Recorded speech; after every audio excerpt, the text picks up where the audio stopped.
Ada yang bilang tambahin Thailand dong bang gitu. Iya. Jadi pertama kalau Thailand itu ya transportasi ribet. Plusnya hotel murah dan bagus-bagus biasanya. Makanannya juga enak. Makanannya juga enak banget. Nah terus banyak juga yang dapat Michelin Star. Plus minus yang lo rasain deh waktu lo jadi turis ataupun berbisnis ke Cina. Pertama ya orangnya kasar. Toiletnya jorok yuk. Kalau di jalan gue nyenggol orang itu gak akan minta maaf sama gue. Jadi mereka kan kebanyakan tuh apartemen. Di masa mereka tuh SDB. Jadi di tiap daerah, tiap gedung itu tuh udah disetting sama pemerintah biar nggak kayak kumuh-kumuhan gitu. Ini tuh betul. Chinese semua. Jadi di sana itu kalau prostitusi itu dijaga. Jadi di sana itu prostitusi itu semua kayak ada surat izinnya. Pura Hindu bagus, masjid bagus, dirapihin. Terus wihara juga bagus. Hai guys, welcome back to channel kami, Hubungan Manusia dengan gua Desmond. Dengan saya Hartolog. Kali ini kita ganti outdoor. Iya.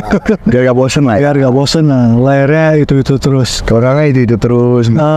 Beberapa minggu lalu kita bahas soal perbandingan Indo Malay. Betul. Kayaknya responnya lumayan oke deh. Iya betul. Ada yang kasih pendapat setuju, ada yang setuju, tapi ada juga yang gak setuju. Ya biar pro dan kontra. Di TikTok juga ada beberapa mungkin netizen Malaysia itu merawaikan komen. Ya. Nah itu juga kita maklum lah. Kita juga merasa itu jahat. Pagi cuma nontonnya cuplikan. Betul. Sebenarnya kalau nontonin full ya akan bisa ngerti kok, karena kita ngomongin kelebihan Malaysia apa, Indo plus minus juga, Singapura juga plus minus. Jadi pada dasarnya sih plus minus. Ya. Nah kali ini sesuai request. Ada yang bilang tambahin Thailand dong bang gitu. Iya. Kita pikir ya udah kita kali ini kita tambahin Thailand dan kebetulan beberapa negara lain lah, dan kita juga bahas lagi Singapura dan Malaysia. Kebetulan Desmond juga ada keliling dunia. Jadi lo orang mau tambahin apa ngomongnya keliling dunia tergantung dunia mana dulu. Oke, nah yang part 2 nih ya, kali ini hari ini kita bahas part 2. Nah pertama ini mungkin sesuai yang di request dulu, bahas tentang Thailand. Cuma Thailand gua kebetulan belum pernah pergi. Oke. Lalu kayaknya muat 3 kali ada lah ya. Nah coba kira-kira menurut lu plus minus Thailand nih sebagai turis yang lu pernah rasain dan lu lihat. Ini gua ngomong minusnya dulu lah ya. Nah minusnya dulu ya, pahitnya dulu ya. Nanti gua bungkus dengan yang manis. Boleh ya. Jadi pertama kalau Thailand itu ya transportasi ribet. Oke. Kayak Grab apa juga mahal gitu. Jadi gak segampang di Indo. Indo kan kita Grab kayak di Phuket lah. Dulu traksi itu 2-3 km aja bisa sampai 400.000. Oke. Jadi mahal banget, jauh banget harganya. Terus kalau naik tuk-tuk nih, kan dia tulis nih dekat jauh 100.000. Oke. Nah nanti kalau udah nyampe dia minta nambah.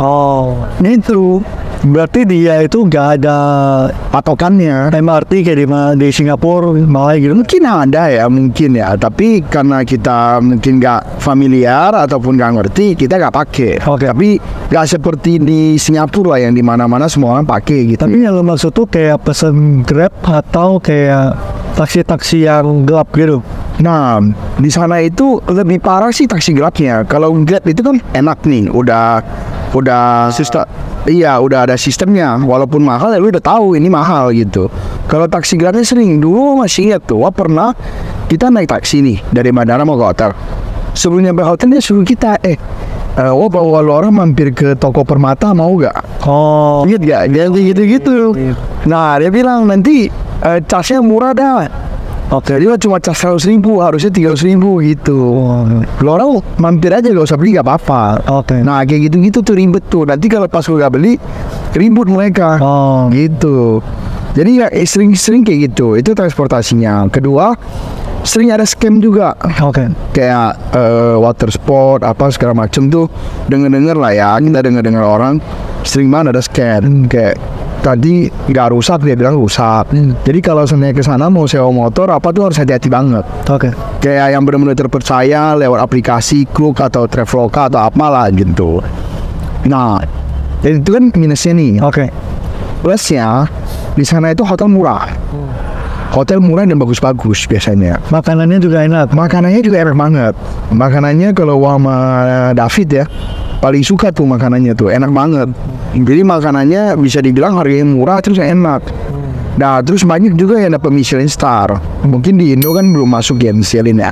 Tapi di sana banyak banget Kalau dapat di Netflix gitu juga ada yang di Thailand gitu. Jadi plus minusnya di sana. Cuman kalau seandainya Thailand, kalau menurut kita pribadi ya, mendingan hindari kayak daerah-daerah red light districtnya. Oke.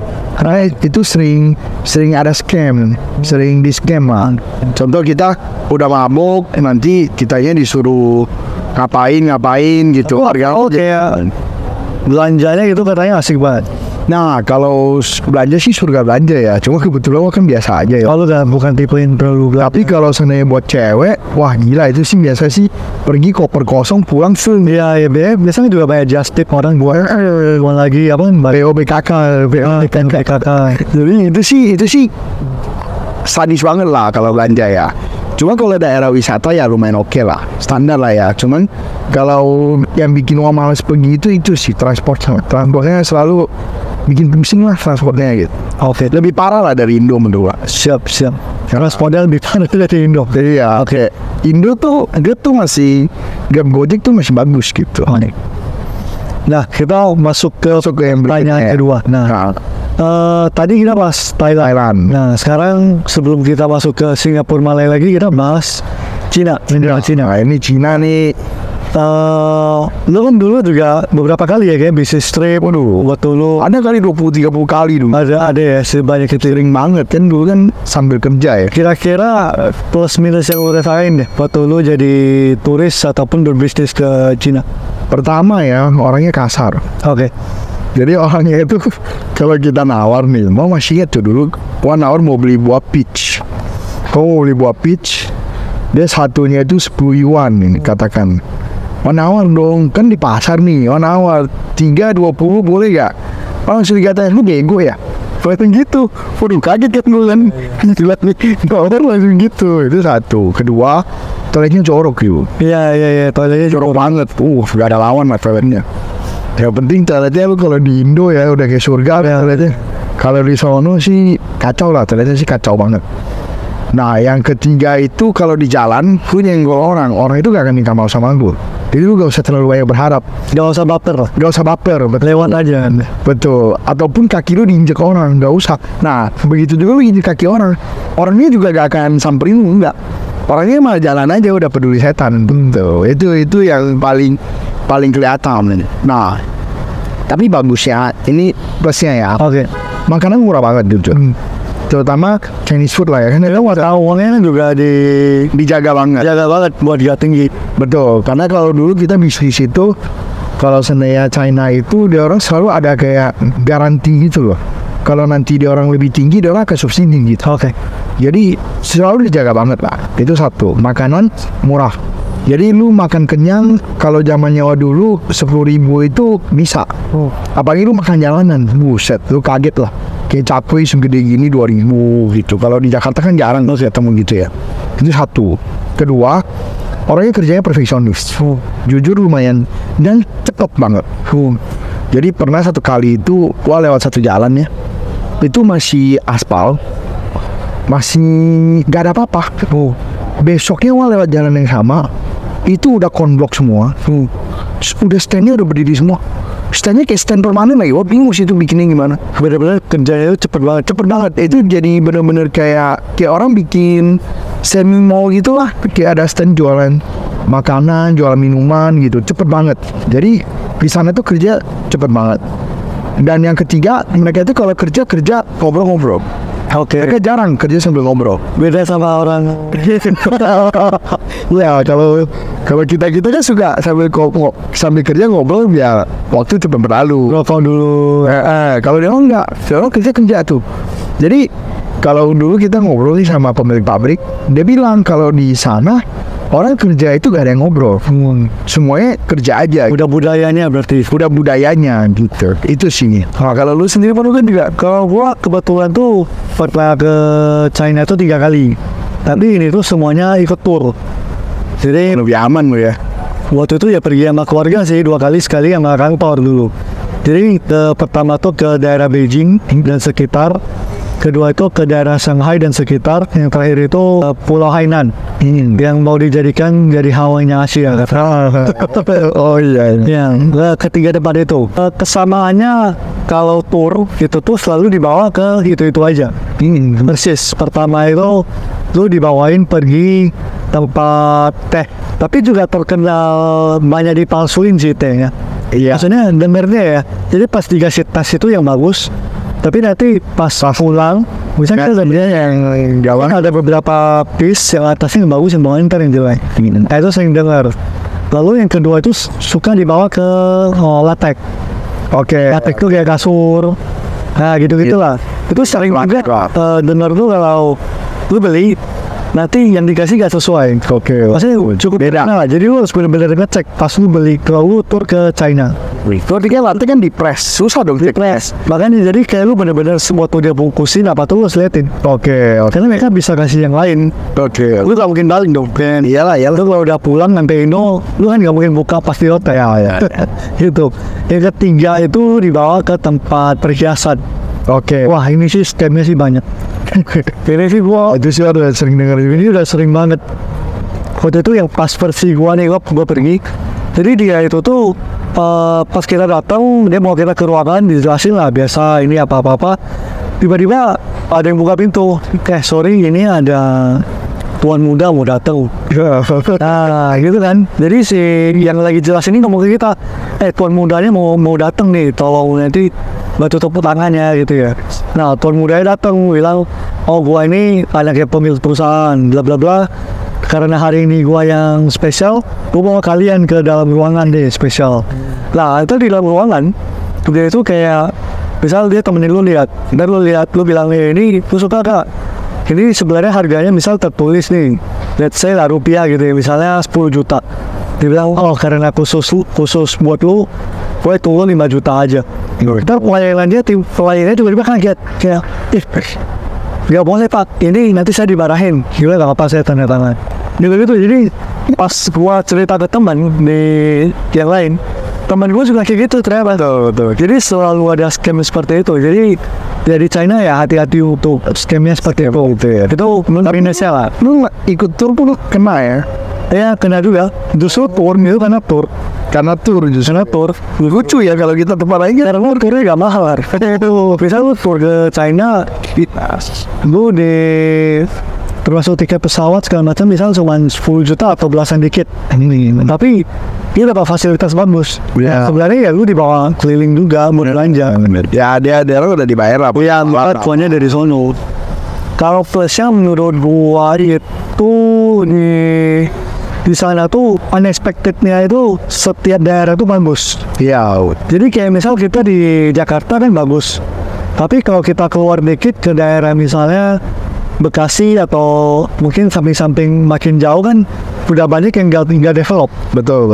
Nah kalau di sana nggak, di satu kota develop, lu kota lainnya juga bagus. Develop juga. Jalannya bagus, gedung-gedungnya juga tinggi-tinggi. Jadi semua daerah itu bagus. Itu yang sih gua agak waktu itu lihat, wah beda walaupun daerah tapi mereka terjaga banget. Itu sih kalau menurut gua di China ya. Nah kita lanjut ke pertanyaan berikutnya. Kita lanjutin soal Malaysia dan Singapura. Masih ada fun fact lain nggak, ada yang lu kepikir soal Singapura? Pastinya sih salah satunya sih tingkat keamanan ya. Oke. Singapura tuh bisa dibilang keamanannya lumayan tinggi sih. Jauh lah, tinggi banget. Tinggi banget gitu. Jadi kemarin itu ada cerita Adewa, dia punya tas ketinggalan. Oke. Dia punya tas ketinggalan, itu aja disimpenin sama supir busnya. Gitu, maksudnya dijagain gitu. Jadi pas dateng tuh ada dompet, ada apa segala macam juga masih aman. Oke. Ya bukan berarti di Indo gak aman. Ya, maksudnya tapi kan kita kalau di Indo kan kita rasanya udah bisa berapa persen? ya gitu udah ikhlas lah. Iya. Kalau di sana balik gitu. Gua tahunnya tuh ini. Jadi mereka kan kebanyakan tuh apartemen, ya kan? Atau HDB, masa mereka tuh HDB. Jadi di tiap daerah, maksudnya tiap gedung itu tuh udah disetting sama pemerintah. Contoh misal gua sebagai warga Singapura mau beli di yang di gedung sini nih, mau beli salah satu apartemen.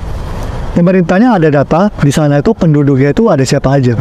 Contoh misal Malaysia kan mayoritas Melayu, lalu India dan juga Chinese. Walaupun didominasi sama Chinese ya. Nah mereka itu akan riset. Misal di sini mayoritasnya Chinese udah kebanyakan. Dan gua belum tentu akan di-approve untuk bisa beli di sono. Jadi udah di setting nih. Jadi misal lu bisa lebih cocoknya belinya di sini atau apa gitu. Jadi mereka ada bagi persentasenya lah biar nggak kayak kumuh-kumuhan gitu. Ini tuh betul Chinese semua atau itu orang Melayu semua, ini orang ini semua kan. Jadi mereka itu selalu di satu tempat udah dibagi persentase. Jadi setahu gue lah ya, mungkin salah juga tapi terakhir gue dengar itu seperti itu. Gue ada tambahan, baru inget tadi. Jadi di sana itu kalau prostitusi itu dijaga, dirapiin. Jadi di sana itu prostitusi itu semua kayak ada surat izinnya. Jadi cewek yang kerja itu ada surat izinnya. Jadi mereka tuh seminggu sekali atau seminggu 2 kali itu harus check up. Terus harus tes HIV apa segala macam. Jadi sangat-sangat aman dan mereka juga bayar pajak. Di sana itu sangat dijaga dan ditaruh satu tempat. Jadi gak kemana-mana. Jadi orang itu gak berani pakai prostitusi yang gak legal. Orang itu pasti mau pakainya yang legal. Itu ada bagusnya juga sih, karena kalau seandainya dibiarin, dia bakal menjalan kemana-mana. Jadi kan penyakit masyarakat menjalar gitu ya. Kalau di sana doang kan bisa dikontrol gitu, betul. Itu sih salah satu ya. Nah, terakhir fun fact dari Malaysia. Nah, kalau gua lihat Malaysia itu fun fact-nya itu yang menurut gua itu paling kerasa itu daerah tempat wisata. Jadi mereka itu banyak seperti Indonesia kan banyak keindahan alam. Tapi mereka itu sangat rapi pembuatannya. Ya, setuju. Sangat dikelola dengan sangat-sangat baik. Gak ada lah ceritanya pungli. Indonesia juga gak banyak pungli sih. Cuma maksudnya di sana itu gak ada satupun pungli. Jadi kayak lu warga negara asing harganya segini, warga negara lokal segini, udah itu aja. Gak ada tuh kayak tambahan ini tambahan itu. Terus masyarakatnya lu lewat minta lagi tuh gak ada. Itu satu. Kedua, benar-benar bagus. Mau etnis apapun bagus. Contoh pura Hindu bagus, masjid bagus, dirapihin. Terus wihara juga bagus gitu. Jadi semuanya bagus dan juga biasanya murah. Jadi orang itu tertarik untuk rekreasi di sana. Memang menurut gue Malaysia ini memang menarik untuk dikunjungi gitu. Betul. Turis terutama. Ramah wisatawan asing banget. Terus kita juga kayak contoh lah, kita kayak ke suatu daerah wisata. Kalau daerah wisata yang rame, pasti ada transportasi umum yang ke sana. Kayak contoh kita ke Genting lah. Segampang apa kita ke Genting? Udah ada bus untuk ke KL Central. Udah ada bus lagi untuk ke Genting. Malahan kalau di Kuala Lumpur International Airport bisa langsung Genting. Kok bisa langsung? Bisa, ada tuh bus khusus Genting. Terus bus langsung Melaka juga ada, Bun. Bus, jadi mereka itu benar-benar siapin banget transportasinya untuk orang-orang yang maksudnya memang pengen jalan-jalan ke Melaka, jalan-jalan ke Genting. Itu semuanya bisa. Ya itu mungkin di Indo yang masih kurang ya, masih kurang. Cuman jujur tahun-tahun ini Indo itu udah jauh-jauh lebih baik. Wah, lihat juga udah banyak pembenahan lah. Tapi kalau kita bandingin ya memang mereka tetap lebih bagus. Mereka tetap lebih oke. Kalau lu sendiri mah? Menurut gua itu fun fact. Ya mau bilang fun fact mungkin enggak juga ya. Tapi menurut gua tuh makanan di Malaysia tuh murah. Betul. Kita sebagai turis, kita makan di sana itu murah. Belanja tuh udah liar. Misalnya beli baju merek H&M, itu gua beli di sini sama beli di Indo. Beli di Indo sama beli di Malaysia dengan barang yang sama, dan diskon nih. Itu harganya lumayan jauh loh. Gua pernah beli satu baju yang gua lumayan suka, kaosnya. Itu tuh misal di Indo 300. Di sana tanpa diskon aja udah 200. Nggak dirupiahkan gitu. Jadi harganya lumayan jauh lah. Karena mereka nggak ada pajak kan. Yang karena kasus dulu, jadi mereka memang bebasin pajak untuk barang-barang tertentu gitu. Jadi lumayan murah, dan makanannya juga murah dan enak gitu. Betul. Dan gue di sana naik waktu terakhir pergi, naik Grab, kapal semua juga murah sih. Jadi gue tuh kayak berasa pergi Singapura yang lebih besar, yang daerahnya lebih gede, tapi harganya lebih bersahabat. Terasa adil ke Malang sih, itu. Jadi salah satu yang menurut gua lah ya, fun fact atau enggak gitu. Memang makanan Malaysia sih murah banget ya. Kalau kita lihat sih jauh sih. Kadang-kadang bandingin sama Jakarta sih beda banget gitu. Memang oke banget. Oke, ada lagi ya tambahan. Itu aja sih ya. Nah ini tambahan ya guys, tentang jalan-jalan di luar. Tambahan ada Thailand sama China. Lalu tadi juga ada tambahan dikit untuk Singapura dan Malaysia. Nah menurut kalian gimana? Ada tambahan lagi nggak kira-kira? Silakan di komen. Lalu jangan lupa di like, di subscribe, dan di share ke teman kalian yang butuh dengar ini. Oke, itu aja ya. Sampai ketemu di video berikutnya.